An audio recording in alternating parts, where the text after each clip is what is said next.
Connais-tu cette angoisse? Des gens consacrent leur vie entière au travail et meurent quand même sans rien. Pas par paresse, pas par malchance, à cause de 3 comportements qu'ils ne voient pas en train de les détruire. Écoute bien, parce que ce que je vais dire n'est pas une théorie, c'est ce que j'ai observé, vécu, traversé, pensé. Chaque matin, des millions de personnes se lèvent, affrontent les embouteillages, travaillent des heures, rentrent épuisés, s'endorment et recommencent. Des années comme ça, des décennies. Et pourtant, si tu regardes leur compte en banque, si tu parles d'épargne, de placement, la réponse est toujours la même. Rien. Ils ont travaillé dur, ils restent pauvres. Pourquoi? Laisse-moi te raconter quelque chose. Un homme m'a dit un jour que s'il avait plus d'argent, sa vie changerait. Le problème, c'est qu'avec plus d'argent, il aurait juste dépensé plus. Tu sais pourquoi? Parce que les mauvaises habitudes battent toujours la chance. C'est pour ça que des gagnants de loterie se retrouvent ruinés. C'est pour ça que des héritiers dilapident des fortunes en quelques années. L'argent sans changement de comportement disparaît. Il glisse entre les doigts comme de l'eau. Le premier travers qui maintient les gens dans la pauvreté, dépenser pour survivre. Tu as vu comment beaucoup de gens fonctionnent? Je tiens, juste ce mois-ci, le salaire tombe et avant la fin du week-end, il est parti.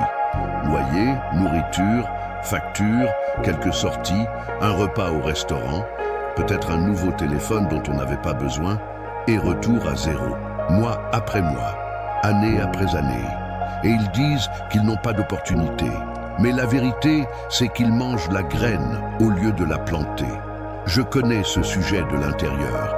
Il fut un temps où je stationnais devant des agences pour l'emploi, anxieux, essuyant refus sur refus. Quand j'ai enfin été embauché, je croyais que tout allait changer. Mais à chaque augmentation, mes dépenses augmentaient aussi. Je ne construisais rien. Je courais sur un tapis roulant qui s'accélérait sans avancer d'1 mètre. Peut-être que tu reconnais ça. Imagine 2 hommes dans la même usine avec le même salaire. Le premier rentre chez lui, allume la télé, fait défiler son téléphone, dépense son argent en futilité.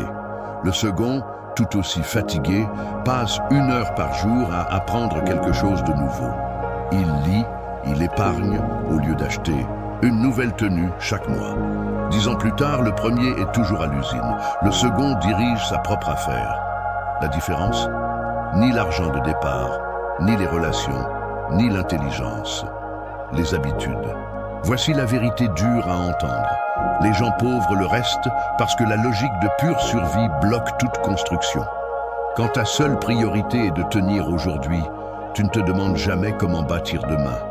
Et le monde récompense ceux qui bâtissent, pas ceux qui survivent. Regarde J.K. Rowling. Elle vivait dans la misère, mère célibataire, dépendante des aides sociales. 12 maisons d'édition l'ont rejetée. Elle avait toutes les raisons d'abandonner.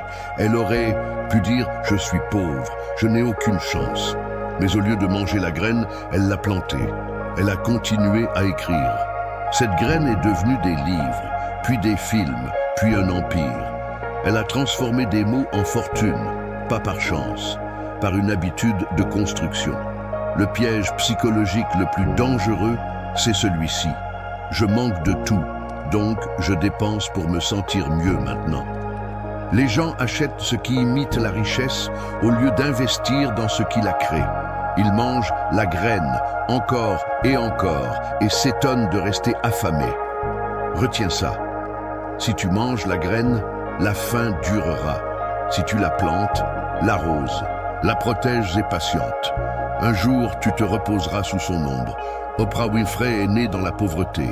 Elle a subi des violences dans son enfance. Elle travaillait dans un magasin à 14 ans. Tout la destinait à rester précaire. Mais elle n'a pas gaspillé son énergie à se plaindre ou à acheter pour anesthésier la douleur. Elle a capitalisé sur sa voix, sur sa capacité à créer du lien. Elle a transformé sa douleur en force. Aujourd'hui, elle dépasse la simple richesse. Elle compte parmi les femmes les plus influentes du monde, pas grâce à un capital de départ, grâce à ses habitudes. Ce que j'espère que tu retiens, les pauvres ne stagnent pas par paresse. Certains des travailleurs les plus acharnés que j'ai rencontrés étaient sans le sou. Ils restent pauvres parce que leur énergie va tout entière vers la survie présente, sans rien pour bâtir l'avenir. La pauvreté n'est pas seulement dans les finances, elle est dans la façon de penser. Change la façon de penser, tu changes les finances. Change les habitudes, tu changes le destin. Alors dis-moi, tu survives ou tu construis? Tu cherches le confort immédiat ou tu développes des compétences? Tu dépenses pour paraître riche ou tu investis pour le devenir? Parce que la réalité, c'est que l'argent suit les habitudes et sans changer celle-ci, ton horizon restera figé. Le deuxième travers, tomber dans des pièges financiers. Ces pièges ne sont pas des accidents, ils sont construits. Ils vivent dans les publicités que tu regardes, dans les offres des centres commerciaux, dans les applications sur ton téléphone. Et si tu ne les identifies pas, tu peux travailler dur toute ta vie et finir avec rien. Réfléchis à ça. Quand la plupart des gens reçoivent un peu d'argent en plus, qu'est-ce qu'ils font? Ils s'achètent quelque chose. Un nouveau téléphone, une voiture, un grand écran, des vêtements, un bon repas au restaurant. Ils appellent ça se récompenser, ce qu'ils ne voient pas. Les pauvres cherchent à paraître riches. Les riches cherchent à le rester. Warren Buffett vit encore dans la maison qu'il a achetée il y a des décennies. Pendant ce temps, quelqu'un qui gagne 500 € par mois contracte un crédit sans sourciller pour un téléphone à 1000 €. C'est ça le piège du consumérisme, confondre l'apparence de la richesse avec la richesse elle-même. J'ai connu un travailleur acharné. Le jour de sa promotion, au lieu d'investir ou de sécuriser l'avenir de sa famille, il est allé à la banque a emprunté et acheté une voiture neuve. Il la conduisait avec fierté, suscitant l'envie autour de lui. Mais chaque mois, la moitié de son salaire partait en remboursement. Cette voiture ne l'a pas libéré, elle l'a enchaîné. Elle n'a pas enrichi son propriétaire, elle a enrichi la banque. Voilà ce qui arrive quand on confond simuler la richesse et la construire, le piège de la peur. Un autre piège, la peur. Les gens pauvres craignent le risque. Ils disent « créer une entreprise, c'est trop dangereux. Investir, je pourrais perdre ». Alors ils mettent leurs économies sur un compte à 2% pendant que l'inflation grignote 10%. Ils croient épargner. En réalité, leur argent fond. Ce qu'ils ne comprennent pas, l'inaction est le risque suprême. Quand Jeff Bezos a quitté son poste sécurisé à Wall Street pour lancer Amazon dans un garage, les gens se sont moqués de lui. Ils l'ont traité de fou. Mais il avait compris quelque chose que la plupart des gens pauvres évitent de voir. Le plus grand danger n'est pas l'échec, c'est de ne pas essayer. Aujourd'hui, Amazon est partout et Bezos figure parmi les hommes les plus riches du monde. S'il avait choisi la prudence, il serait confortable, pas libre. Le piège du report. Troisième piège, remettre à plus, tard. Les gens pauvres disent « bientôt j'épargnerai, bientôt j'investirai, bientôt je me lancerai ». Mais ce bientôt ne vient jamais. Les saisons passent sans qu'on les voie. Albert Einstein appelait les intérêts composés la 8e merveille du monde. Plus tu commences tôt, plus tu grandis. Mais en attendant le moment parfait, tu gaspilles ce qui ne revient jamais. Le temps. J'ai commis cette erreur. Adolescent, j'ai perdu des années à attendre la bonne opportunité. Je me disais, quand j'aurai plus d'argent, j'investirai. Quand j'aurai plus de temps, j'apprendrai. Ce moment idéal n'est jamais arrivé. La vérité, c'est qu'il n'existe pas. Tu commences avec ce que tu as, là où tu es, et tu grandis à partir de là. Le piège de l'entourage. Et il y a un dernier piège dont il faut parler, ton cercle. Les 5 personnes avec qui tu passes le plus de temps définissent ton horizon. Si tes proches excellent dans la critique, la plainte et la futilité, tu finiras par exceller dans la critique, la plainte et la futilité. Mais si tes proches parlent de concepts, d'investissement, de croissance, tu monteras avec eux. Dis-moi qui tu fréquentes, je te dirai où tu vas. J'ai observé des groupes de jeunes. Certains passaient leur soirée à boire, faire la fête, ne rien construire. D'autres investissaient ces mêmes soirées dans des micro-projets, dans l'apprentissage continu. 10 ans après, le premier groupe stagnait. Le second dirigeait des entreprises. L'entourage les avait façonnés, propulsés. Pour transformer ta vie, tu dois d'abord transformer ton réseau. La surconsommation, la peur, le report et le mauvais entourage sont des voleurs silencieux. Ils ne te prennent pas tout d'un coup. Ils érodent ton avenir lentement, pendant que tu crois profiter de la vie. Tant que tu ne les identifies pas et ne t'en libères pas, l'argent te contrôlera. Pas l'inverse. Le troisième travers peut être le plus destructeur. Blâmer. Les gens pauvres trouvent toujours quelqu'un d'autre à rendre responsable de leur situation. Ils accusent le gouvernement, le patron, l'économie, la famille, mais ils évitent le miroir. Et je comprends pourquoi. Face à la difficulté, l'option facile, c'est de pointer du doigt. Si mon patron me payait mieux, j'aurais de l'argent. Si l'État m'aidait, je réussirais. Si mes parents avaient été plus riches, j'aurais eu une longueur d'avance. Cette logique soulage sur le moment, mais elle n'avance à rien. Parce qu'en blâmant, tu cèdes ton pouvoir. J'ai croisé un jeune homme qui me disait « Je ne peux pas m'en sortir, mon père ne m'a rien laissé ». Je lui ai répondu « C'est exactement pourquoi tu dois t'en sortir, pour que ton enfant ne dise jamais ça de toi. Chaque génération choisit entre transmettre des excuses ou des perspectives. Les pauvres transmettent des excuses, les riches transmettent des perspectives. Le piège de la plainte. Une variante du blâme, c'est la plainte permanente. Les gens pauvres se plaignent de leur travail sans apprendre de nouvelles compétences, de leur salaire sans chercher de revenus complémentaires, du gouvernement sans chercher à s'améliorer. Se plaindre capte l'attention.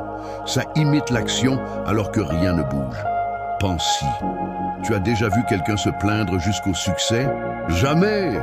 Plus tu te plains, moins tu agis. Et c'est l'action qui forge les résultats. 2 commerçants, même problème. Laisse-moi te raconter.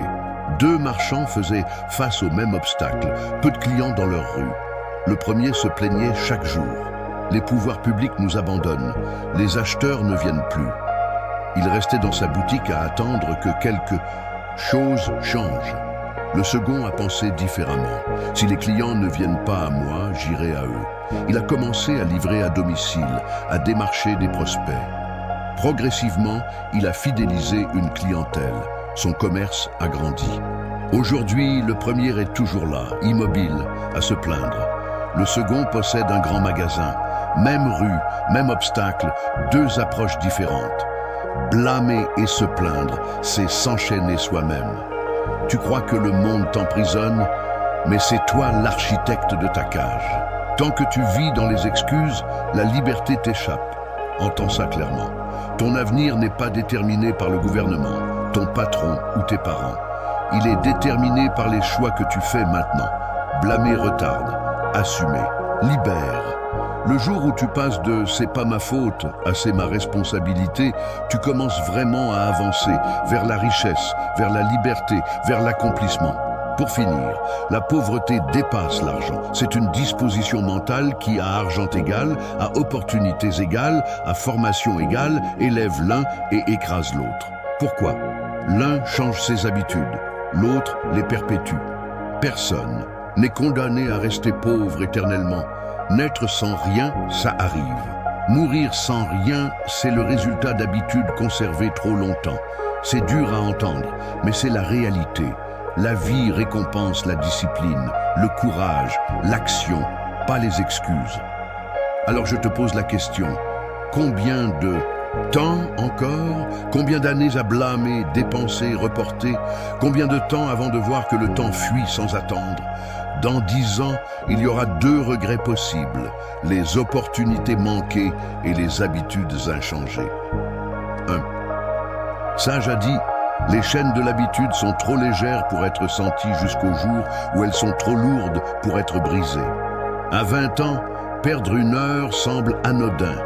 Dépenser plus qu'on gagne semble banal. Se plaindre semble inoffensif. Mais accumuler sur des années, ça forge une vie, jusqu'à l'éveil à 40 ans, quand il semble trop tard. Mais voici, la bonne nouvelle, le choix est là, maintenant. Brise les chaînes, Refuse la médiocrité ordinaire. Décide que la pauvreté ne sera pas ton histoire permanente. La pauvreté n'est pas une fatalité. C'est une situation transitoire. Si tu te bats en ce moment, souviens-toi, chaque riche que tu admires a été un jour inconnu, en danger, moqué. Chaque histoire de réussite commence par une décision. La décision de changer ses habitudes. S'ils l'ont fait, pourquoi pas toi? Grave ça. Le succès ne se construit pas en un jour, il se construit chaque jour. Tes habitudes sculptent ton avenir. Change-les et tu changes ta vie. Reste enchaîné et ni la chance ni le travail acharné ne te sauveront. La question finale, quelles habitudes vas-tu adopter demain? Celles qui t'ancrent dans la misère ou celles qui t'en libèrent? La clé est en toi.